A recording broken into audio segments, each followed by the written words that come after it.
Hello students, आपका मेरे channel विकास education point पर स्वागत है।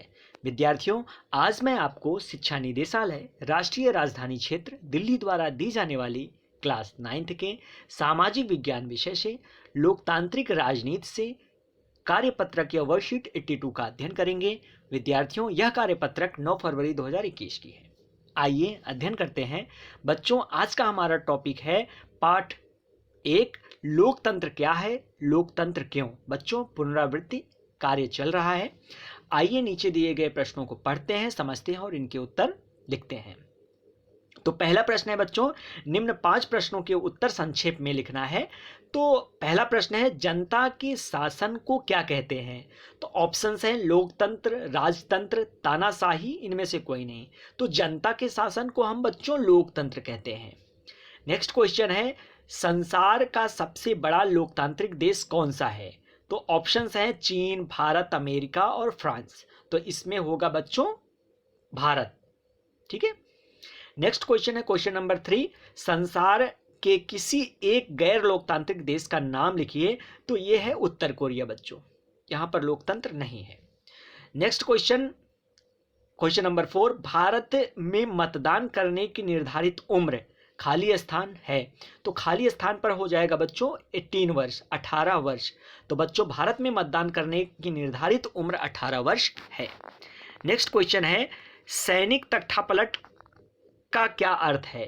तो इसका अर्थ होता है बच्चों, सैनिक तख्तापलट का अर्थ है सेना के द्वारा शासन पर कब्जा कर लेना।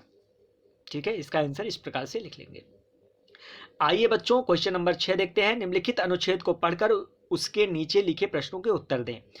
तो एक लोकतांत्रिक सरकार सिर्फ इस कारण से मनमानी नहीं कर सकती कि उसने चुनाव जीता है, उसे भी कुछ बुनियादी तौर तरीकों का पालन करना होता है।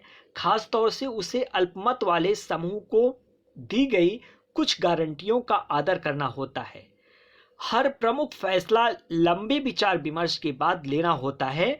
हर पदाधिकारी को उस पद के साथ जुड़े अधिकार और जिम्मेदारियां संविधान द्वारा दी जाती है। यह सभी न सिर्फ जनता के प्रति उत्तरदायी हैं, बल्कि अन्य स्वतंत्र अधिकारियों के प्रति भी उनकी जवाबदेही होती है। तो ये था बच्चों हमारा अनुच्छेद। आइए अब इस अनुच्छेद पर आधारित कुछ प्रश्न दिए गए हैं, इन प्रश्नों के उत्तर लिखते हैं। तो पहला प्रश्न है बच्चों, सरकार जनता के प्रति कैसे उत्तरदायी है। तो इसका आंसर लिखेंगे, सरकार जनता के प्रति उत्तरदायी होती है क्योंकि लोकतंत्र में सरकार का चुनाव जनता करती है तथा सरकार को जन भावना के अनुरूप कार्य करना होता है। तो इसका आंसर इस प्रकार से कर लेंगे बच्चों। नेक्स्ट क्वेश्चन है क्वेश्चन नंबर 2, इसका छठे का दूसरा, लोकतंत्र में प्रमुख फैसले विचार विमर्श से क्यों लिए जाते हैं। तो इसका आंसर हो जाएगा बच्चों, लोकतंत्र में प्रमुख फैसले विचार विमर्श से इसलिए लिए जाते हैं ताकि बेहतर फैसले लिए जा सके। ठीक है। नेक्स्ट क्वेश्चन है क्वेश्चन नंबर 6 का 3, रिक्त स्थान को भरना है। हर पदाधिकारी को उस पद के साथ जुड़े अधिकार और जिम्मेदारियां खाली स्थान द्वारा दी जाती है। तो संविधान द्वारा दी जाती है बच्चों, इसका आंसर हो जाएगा संविधान।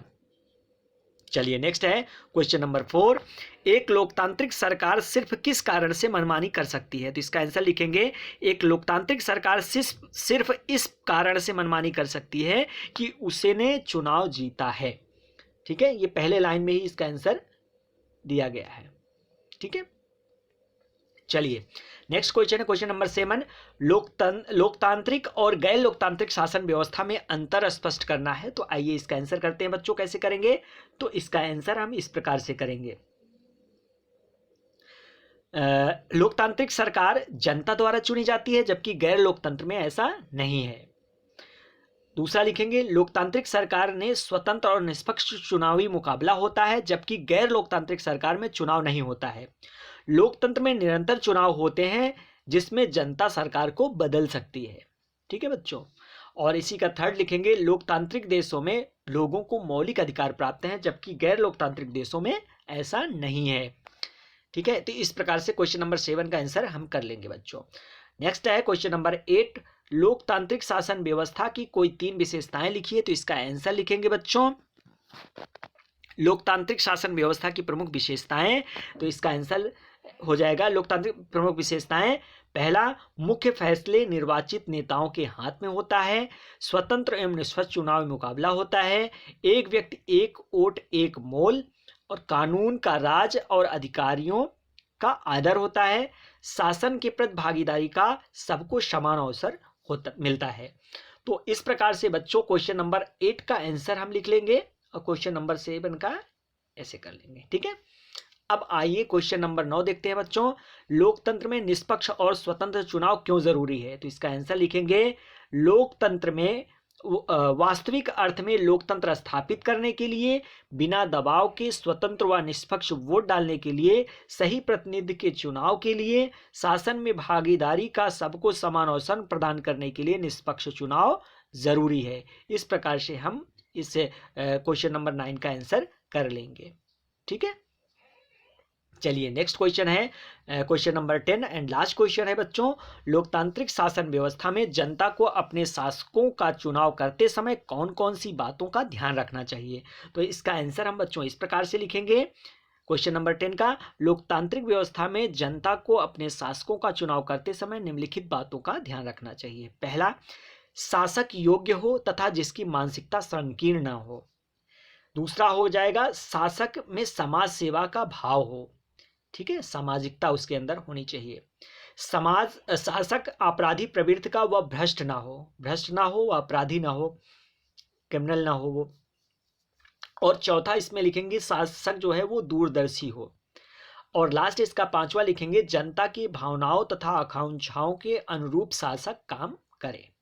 तो इस प्रकार से करने वाला होना चाहिए, मतलब जनता की भावनाओं और आकांक्षाओं के अनुरूप शासक काम करने वाला होना चाहिए। तो इस प्रकार से बच्चों आज का हमारा कार्यपत्रक समाप्त होता है। बच्चों, कोविड-19 के विरुद्ध लड़ाई में सुरक्षित रहने के लिए हमें नियमित रूप से अपने हाथों को साबुन और पानी से धुलना चाहिए। धन्यवाद।